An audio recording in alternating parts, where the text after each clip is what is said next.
that will heat up. Our research group's made up of around 6 to 7 young academics, and we look at electrical power right from where it starts, so where you convert it from whatever form it starts in, whether it's solar, wind energy, all the way through to how it's used. And the idea is to try and make the best use of what you have available. In some circumstances, that means you can do things that you never were able to do before. So in a field like health, it means that you can scavenge energy from body heat, for example, rather than having batteries slapped on your arm. At the very large scale, it means that actually you get more miles for your pound, if you like. So in your car, it means that rather than getting 60 miles to the gallon, we're aiming at technologies that allow you to get 70, 80, 90 miles to the gallon. This research, like a lot of research, requires you to understand technologies across a broad range of disciplines. To give you an example, if you want to build an efficient motor, it's not enough to understand the electrical system behind electric machines. You've got to understand the mechanical system. So how do I put this machine in a system? How does the heat get out of the machine into the world? Because that's what defines how powerful a machine can be. So it's really understanding that a very specific technology, but in a really broad context. We might want to build an electric machine to go in a hybrid car, for example. So we're not building a pretend one, we're not building a small scale one, we're building a full scale electric machine to go in a real hybrid car for a prototype for a company. But that's not what interests us as academics. What interests us as academics is how do you wind the coils so that they release minimum amount of heat? How do you arrange the magnetics so that they're most efficiently arranged? It's all about energy efficiency, so it's really getting to the stage where we use less energy to do the things we want to do.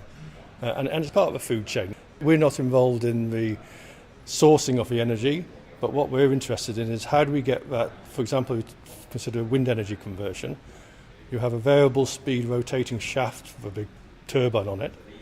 How do you get from there through to the power conversion system, through to an energy storage system? How you manipulate that energy?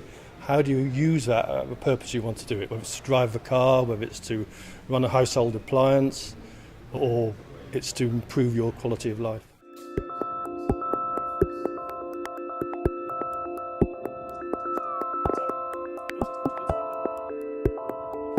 For me, that's where the real interest lies in doing research in this area, is that there's not one single decision that you can just work towards. You can't say, right, I've just got to make this system lighter.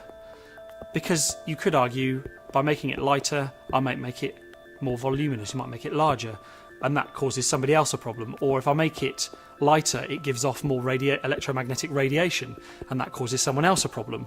So they have to put shielding on their things, which makes the whole thing heavier. So, there's a huge kind of circular set of arguments that you have to navigate before deciding whether something you've done actually has any benefit or not.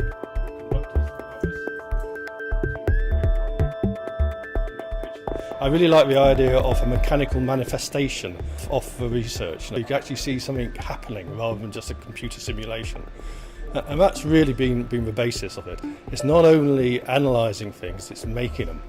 And in the making of them, you actually learn more. Things like electromagnetic interference when you assemble lots of power semiconductors together is a major problem. And you only really learn that sort of thing by actually making things. I guess what really motivates me is to getting down into the detail, trying to understand effects that hitherto people haven't really looked into. I mean, for example, at the moment we're looking at in the particular effect where as you make machines more compact and operate at higher speeds, higher frequencies, you get additional loss effects, or stray loss effects within the windings of those machines.